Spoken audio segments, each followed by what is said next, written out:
Good evening प्यारे बच्चों। तो कैसे हैं आप लोग? आशा करता हूँ आप लोग काफ़ी अच्छे होंगे। आज आप सभी बच्चों को बीए सेमेस्टर 1 का MIL हिंदी का सिलेबस समझाने के लिए आया हूँ।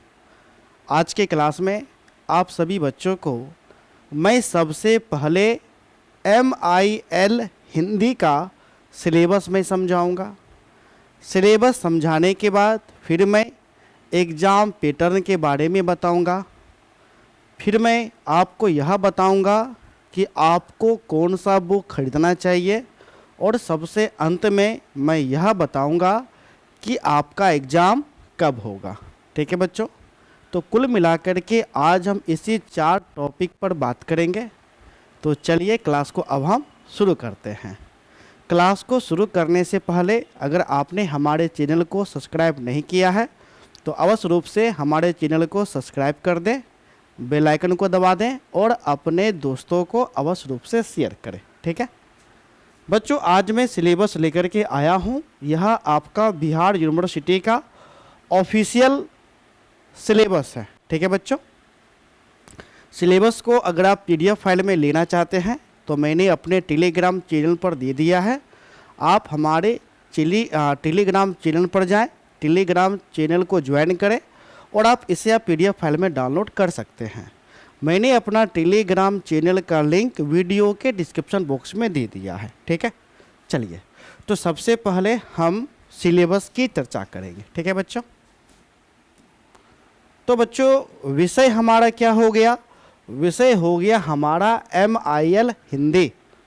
MIL हिंदी। देखो बच्चों, हिंदी आपका 3 होता है। ठीक, एक हिंदी होगा MJC मतलब मेजर।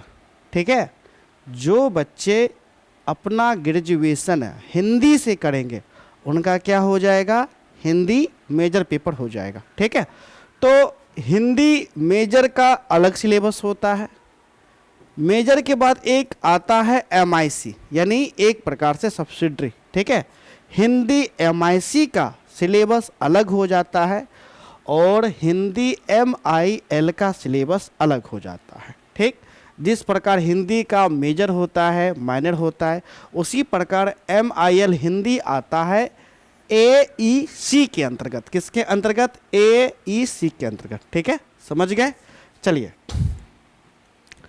तो बच्चों MIL हिंदी का जो सिलेबस है आपको कुल मिलाकर के 3 यूनिट पढ़ना है। MIL हिंदी में कितने यूनिट आपको पढ़ना है? तो बच्चों 3 यूनिट आपको पढ़ना है। ठीक है, और ये जो 3 यूनिट है आप इस प्रकार से समझ सकते हैं। जैसे बच्चों जो आपका पहला यूनिट है यानी यूनिट फर्स्ट। ठीक है, तो पहला यूनिट में आपको व्याकरण पढ़ना है। ठीक है, पहला यूनिट के अंतर्गत आपको व्याकरण पढ़ना है। व्याकरण के अंतर्गत ज़्यादा व्याकरण आपको नहीं पढ़ना है, बस आपको पढ़ना है वर्ण के बारे में, ध्वनि के बारे में, आपको विशेष करके ध्वनि के बारे में पढ़ना है। ठीक है, फिर व्याकरण के अंतर्गत निबंध हो गया, पत्र लेखन हो गया, संक्षेपण हो गया, पल्लवन हो गया, इनको पढ़ना है। यानी एक यूनिट हम लोग व्याकरण का देखेंगे।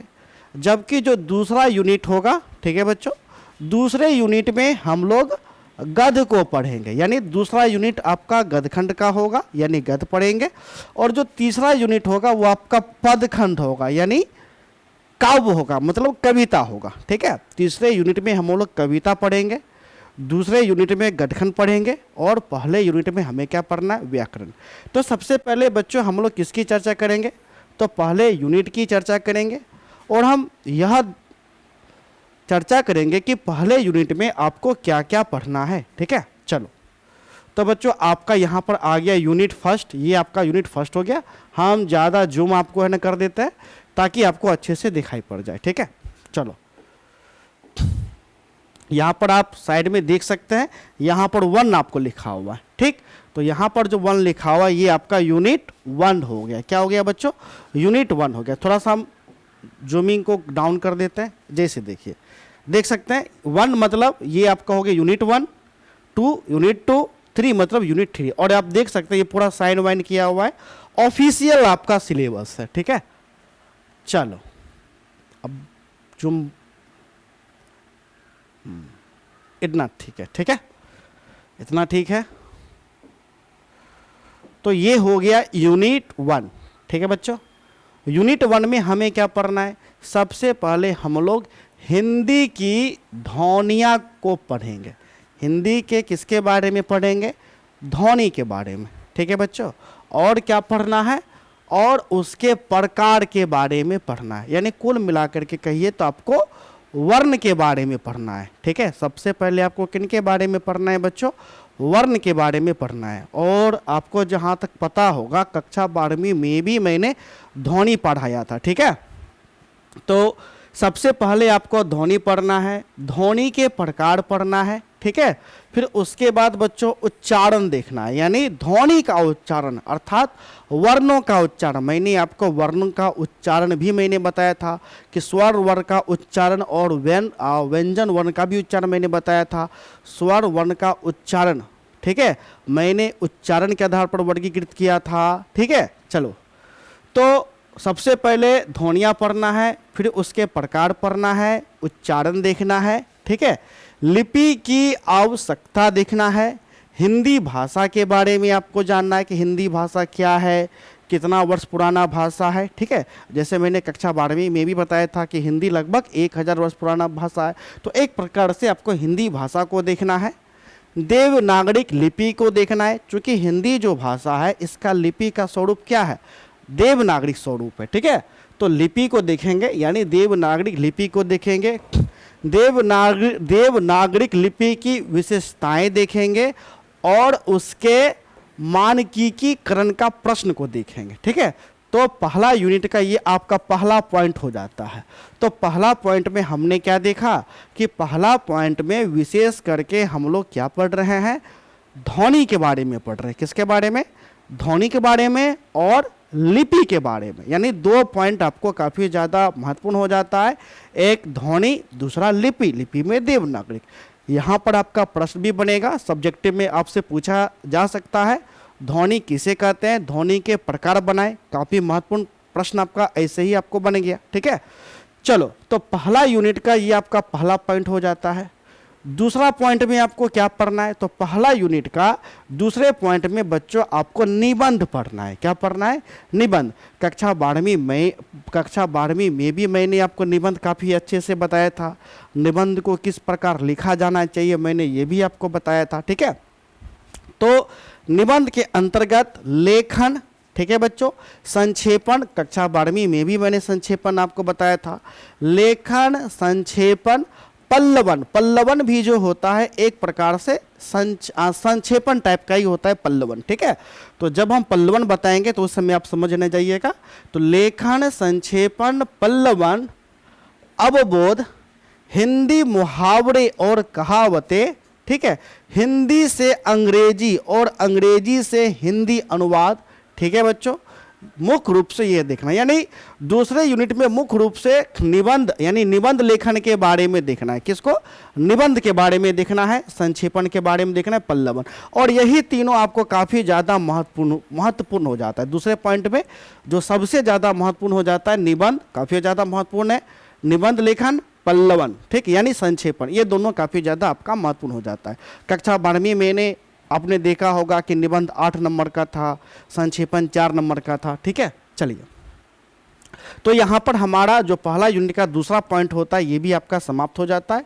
अब जो तीसरा पॉइंट जो बच्चों आ जाता है, तीसरे पॉइंट के अंतर्गत हम लोग देखेंगे कार्यालय हिंदी। क्या देखेंगे? कार्यालय हिंदी।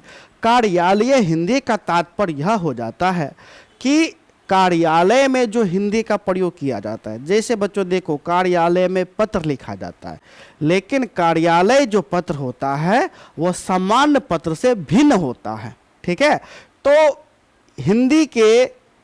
हिंदी में मैं यहाँ कार्यालय पत्र को भी काफ़ी अच्छे से मैं आपको बताऊंगा। कार्यालय पत्र किस प्रकार लिखा जाना चाहिए, किस प्रकार कार्यालय पत्र उत्तम होगा, ये से लेकर के जब तक हम आपको बताएंगे।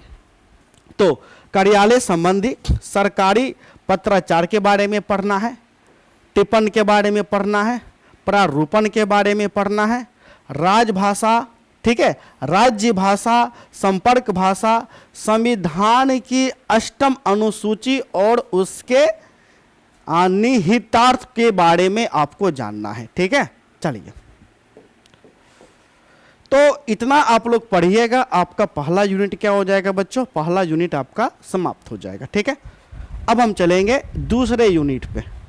आप यहां देख सकते हैं, यहां पर 2 लिखा हुआ है, यानी यूनिट हो गया 2। अब बच्चों जैसे ही यूनिट आपका 2 हो गया, यानी अब हमें व्याकरण नहीं पढ़ना है, व्याकरण संबंधी कोई भी विषय वस्तु नहीं पढ़ना है। दूसरे यूनिट में हमें गद्य खंड को पढ़ना है। इस प्रकार आप यहाँ देख सकते हैं, हिंदी की चयनित गद्य रचनाएं। तो गद्य रचनाएं सिंपल सा हो गया कि आपको गद्य खंड आपको पढ़ना है, जैसे कक्षा 12वीं में भी। ठीक है बच्चों, 12वीं में भी देखिएगा आपका जो हिंदी था 3 भाग में बटा हुआ था। एक जो दिगंत भाग 2 था, उसमें आपने एक में पढ़ा होगा गद्य खंड के अंतर्गत आपने पढ़ा बातचीत, उसने कहा था, संपूर्ण क्रांति, और दूसरा था पद खंड जिसमें कर्बक पाठ था, ठीक है, मलिक मोहम्मद जैसी जी का। उसके बाद आपका व्याकरण भी था। सेम आप यहाँ आप समझ सकते हैं, दूसरे यूनिट में गद्य खंड पढ़ना है। इस गद्य खंड के अंतर्गत सबसे पहले आपको एक कहानी पढ़ना है। क्या पढ़ना है? कहानी। कहानी कौन सा कहानी? तो बेटों वाली विधवा। क्या पढ़ना है बच्चों? बेटों वाली विधवा। और इनके जो रचनाकार है वह है प्रेमचंद्र जी। ठीक है, तो प्रेमचंद्र जी द्वारा रचित एक कहानी है बेटों वाली विधवा, उनको हम लोग पढ़ेंगे। ठीक है, फिर एक हमें निबंध पढ़ना है। ठीक है, और निबंध कौन सा है? जैसे भय। और ये भय के रचनाकार कौन है? तो बच्चों रामचंद्र शुक्ल। ठीक है, रामचंद्र शुक्ल हो गए। जैसे आपने कक्षा 12वीं में भी पढ़ा था बातचीत, जो कि निबंध था, जिनके लेखक बालकृष्ण आपको भट्ट थे। उसी प्रकार आपका ये भी है। उसके बाद फिर एक आपको ललित निबंध आपको पढ़ना है। ललित निबंध हो जाता है गेहूं और गुलाब। क्या हो जाता है बच्चों? गेहूं और गुलाब। ठीक है, और इनके जो रचनाकार है राम वृक्ष बेनीपुरी। कौन है बच्चों रचनाकार? राम वृक्ष बेनीपुरी इनके रचनाकार हो जाते हैं। इनके बाद हम लोग संस्मरण पढ़ेंगे। संस्मरण कौन सा है? तो देखो, श्री राहुल सांस्कृतियान। ठीक है, ये आपका संस्मरण हो जाता है। और इनके जो रचनाकार हो जाते हैं रामधारी सिंह दिनकर हो जाते हैं। ठीक है बच्चों, इनके बाद हम व्यंग निबंध के बारे में पढ़ेंगे। ठीक है, व्यंग निबंध के अंतर्गत सदाचार का तावीज आता है, जिनके लेखक हैं हरिशंकर परसाई। जिनके लेखक कौन हो जाते हैं? हरिशंकर परसाई। और उसके बाद सबसे अंत में आपको क्या पढ़ना है बच्चों? सबसे अंत में आपको एकांकी पढ़ना है। ठीक है, और एकांकी हो जाता है बाबर की ममता। क्या हो जाता है बच्चों? बाबर की ममता। ठीक है, और इनके जो रचनाकार हो जाते हैं, रचनाकार है देवेंद्र नाथ शर्मा। रचनाकार कौन हो जाते हैं? देवेंद्र नाथ शर्मा। यानी बच्चों गद्य खंड में आपको कितना पढ़ना है? गद्य खंड में आपको 1 2 3 4 5 6 कुल मिलाकर के 6 विधा को आपको पढ़ना है। ठीक है, अब देखो यहां से बच्चों जो एमसीक्यू क्वेश्चन आपका होता है, एमसीक्यू ढेर सारा क्वेश्चन आपको बनता है, यानी ऑब्जेक्टिव टाइप क्वेश्चन आपको बहुत सारा बनेगा। ठीक है, जैसे क्या बनेगा? आपके एग्जाम में बच्चों पूछा जाएगा कि भय के रचनाकार कौन है? उत्तर क्या हो जाएगा? रामचंद्र शुक्ल। ये आपके एग्जाम में बच्चों पूछा जाएगा ऑब्जेक्टिव में। इसी प्रकार बच्चों पूछा जाएगा गेहूं और गुलाब के रचनाकार हैं। उत्तर क्या हो जाएगा? राम वृक्ष बेनीपुरी। इसी प्रकार बच्चों पूछा जाएगा कि बेंटो वाली विधवा का स्वरूप है अथवा विधा है। क्या हो जाएगा? कहानी, निबंध, एकांकी। उत्तर क्या हो जाएगा? तो कहानी। ठीक है, इसी प्रकार पूछा जाएगा कि बाबर की ममता है कहानी, निबंध, संस्मरण, एकांकी। उत्तर क्या हो जाएगा? एकांकी। तो आप देख सकते हैं कि यहाँ से ढेर सारा वस्तुनिष्ठ प्रश्न बच्चों निकल करके आता है। इस प्रकार इसको क्या कर लेना है? तो घोर करके पी जाना है। जिस प्रकार कक्षा 12वीं में आपने पढ़ा था बातचीत के लेखक बालकृष्ण भट्ट, बातचीत पाठ का विधा, निबंध, उसी प्रकार सेम आपको यहाँ भी क्या कर लेना है?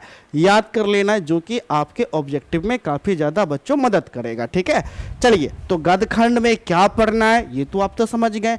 अब जो बच्चों हम चर्चा करेंगे, अब हम चर्चा किसकी करेंगे, तो पदखंड की करेंगे, यानी काव्यखंड। काव्यखंड मतलब कविताएं, ठीक है। तो जो हमारा बच्चों तीसरा यूनिट जो हमारा शुरू होता है, हमारा तीसरा यूनिट है हिंदी की चयनित कविताएं, ठीक है बच्चों। हिंदी की चयनित कविताएं यानी काव्यांश। काव्यांश देखो, जिस प्रकार गद्यखंड को हम लोग गद्यांश कहते हैं, उसी प्रकार पदखंड को हम लोग पद्यांश कहते हैं, काव्यांश कहते हैं, पदखंड कहते हैं, काव्यखंड कहते हैं, बहुत सारा नाम है आपको। तो काव्यांश का मतलब यानी कविता ही आपको पढ़ना है, ठीक है बच्चों। चलिए आगे हम लोग बढ़ेंगे। तो तीसरे यूनिट में ये तो टाइटल आपका हो गया। अब हम देखेंगे विषय वस्तु। तो बच्चों देखो, सबसे पहले पदखंड के अंतर्गत हमें क्या पढ़ना है, हमें कबीर का साखी पढ़ना है, ठीक है बच्चों। क्या पढ़ना है, कबीर साखी, ठीक है। किरनी बिना कथनी को अंग तथा कथनी बिना करनी को अंग, ये जो है कबीर ग्रंथावली में है। संपादक, इनके संपादक माता प्रसाद गुप्त आपका हो जाता है। यानी एक तो ये आपको पढ़ना है। दूसरा जो आपको जो पढ़ना है बच्चों, ठीक है, दूसरा पढ़ना है मलिक मोहम्मद जायसी द्वारा रचित मंडप गमन खंड, ठीक है बच्चों, मंडप गमन खंड। और ये जो मंडप गमन खंड है किनसे लिया गया है, तो पद्मावत से लिया गया है। किनसे लिया गया, पद्मावत। और आपको पता है कि पद्मावत के लेखक ही आपको मलिक मोहम्मद जायसी जी हैं, और पद्मावत से लेकर के मंडप गमन खंड के जो रचनाकार जो मुख्य रूप से आपको हो जाते हैं वासुदेव शरण ये अग्रवाल जी आपको हो जाते हैं। इसी प्रकार तुलसीदास द्वारा रचित, ठीक है, रामचरित्र मानस, ठीक है, इनका अध्ययन आप लोग ने करिएगा। चलिए उसी प्रकार आगे बढ़ते हुए हम लोग भारतेंदु के अंतर्गत भारत दुर्दशा का अध्ययन करना है, जो कि काव्यखंड आपका है। उसके बाद सूर्यकांत त्रिपाठी निराला द्वारा रचित राजे ने अपनी रखवाली की, इनका अध्ययन करना है, ठीक है। उसके बाद रामधारी सिंह दिनकर द्वारा रचित अघटन घटना क्या समाधान, इनका हमें अध्ययन करना है। तो ये आपका बच्चों काव्यखंड का क्या हो जाता है, काव्यखंड का विषय वस्तु आपका हो जाता है, ठीक है। चलिए, तो यहाँ तक तो मैंने आपको बच्चों सिलेबस को आपको समझा दिया। तो मैं जो आपको पढ़ाऊंगा हिंदी MIL में, सबसे पहले बच्चों मैं आपको पहला यूनिट आपको पढ़ाऊंगा, यानी व्याकरण में पढ़ाऊंगा। व्याकरण पढ़ाने के बाद फिर आपका गद्य पढ़ाऊंगा, और गद्य पढ़ाने के बाद फिर मैं आपको बच्चों पद पढ़ाऊंगा, ठीक है। चलिए अब हम देखेंगे आपका एग्जाम पैटर्न आपका क्या होगा, ठीक है बच्चों। चलिए एग्जाम पैटर्न हम लोग देखेंगे। देखो ऑफिशियल तौर पे ये आपका एग्जाम पैटर्न आपको दिया हुआ है, ठीक है। चलो तो देखो एग्जाम पैटर्न बच्चों सभी विषय का सेम ही होगा। अगर हिंदी में आपका MJC हो, यानी हिंदी में अगर मेजर, माइनर, MDC, AAC, ठीक है, यानी सभी विषय का एग्जाम एक ही जैसी होगा। हर एक विषय 100 अंक के होंगे। कितने अंक के होंगे बच्चों, प्रत्येक विषय 100 अंक का होगा, चाहे हिंदी हो, चाहे MIL हिंदी हो, MJC हिंदी हो, या आपका कोई दूसरा विषय ही क्यों ना हो, जैसे हिस्ट्री, ज्योग्राफी, पॉलिटिकल, सभी विषय का एग्जाम 100 नंबर का होगा, ठीक है। और इस 100 नंबर में जो 30 अंक है, 30 अंक का एग्जाम आपके कॉलेज में होगा, जो कि मिड टर्म के रूप में होगा, ठीक है।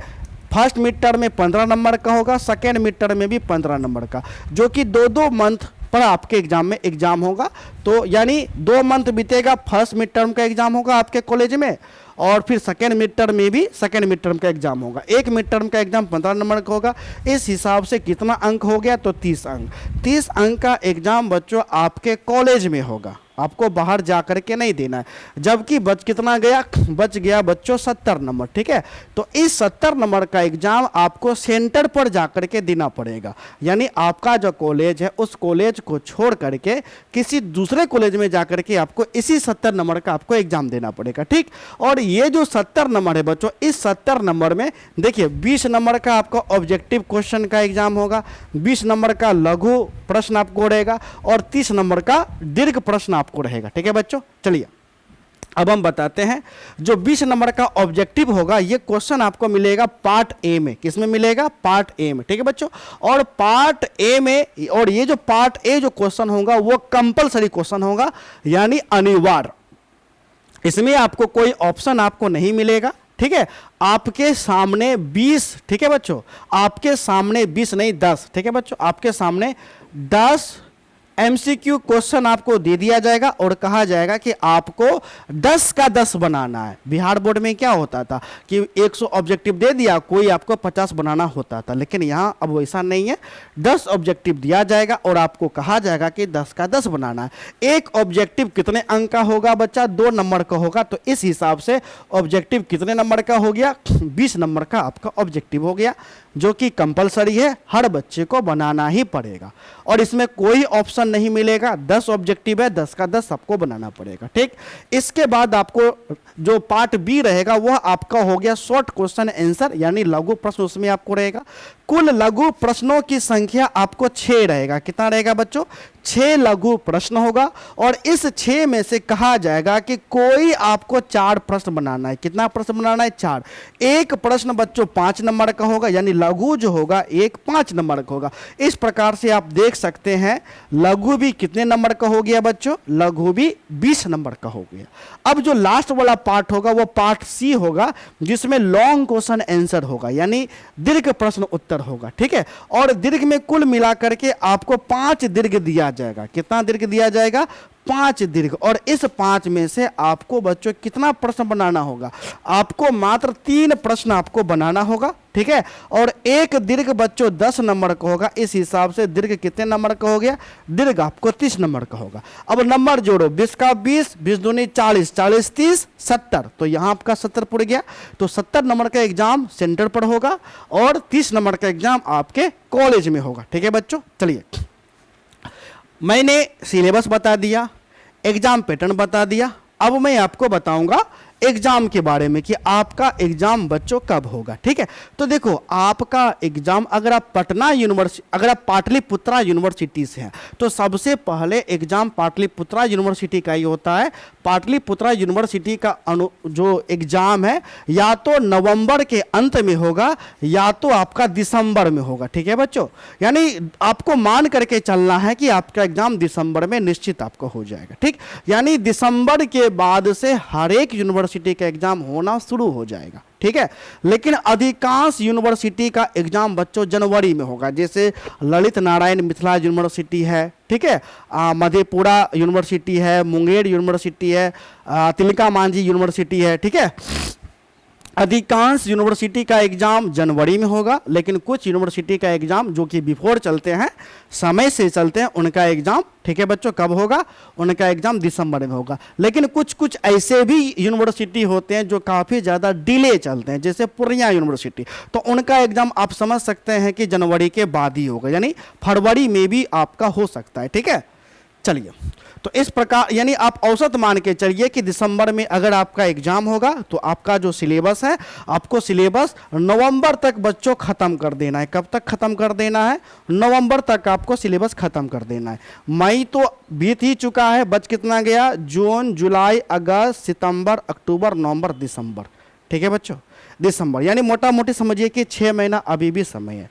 देखो पिछला बार यानी पिछले वर्ष आपका पाटलिपुत्रा का दिसंबर में एग्जाम हुआ था, बाकी का जनवरी में हुआ था, लेकिन इस वर्ष जहां तक हमको लग रहा है कि आपका एग्जाम नवंबर में ही कहीं ना हो जाए, यानी पाटलिपुत्रा का नवंबर में ही होने का संभावना है। होने का संभावना इसलिए है क्योंकि पिछले वर्ष बच्चों क्या हुआ था? सिलेबस चेंज हुआ था, जिस कारण सभी यूनिवर्सिटी आपको डिले हुआ। लेकिन इस वर्ष तो सिलेबस चेंज हुआ नहीं है, सारा कुछ सिस्टमेटिक हो चुका है, इसलिए संभवतः पिछले वर्ष की तुलना में सभी यूनिवर्सिटी के एग्जाम 1 महीना कहीं पहले ना हो जाए। ठीक है, तो मान करके चलो कि नवंबर तक आपको क्या करना है? तो सिलेबस को कवर कर लेना है। ठीक है, चलिए, तो यहाँ तक तो बच्चों किसी भी प्रकार का समझने में कोई दिक्कत आपको नहीं हुआ होगा। तो अगर आप प्रत्येक दिन क्लास करना चाहते हैं बीए का, तो इस चैनल पर आप कर सकते हैं। मैं प्रत्येक दिन बीए ऑनलाइन क्लासेस पे आप सभी बच्चों को बीए का बेहतरीन तैयारी मैं करवा दूंगा। ठीक है, बस आपका हमें प्यार का ज़रूरत है, आप हमें सपोर्ट करिए, मदद करिए, हमारे वीडियो को अधिक से अधिक बच्चों में शेयर करिए, चैनल को सब्सक्राइब करिए। तो मिलते हैं नेक्स्ट क्लास के साथ, तब तक के लिए धन्यवाद।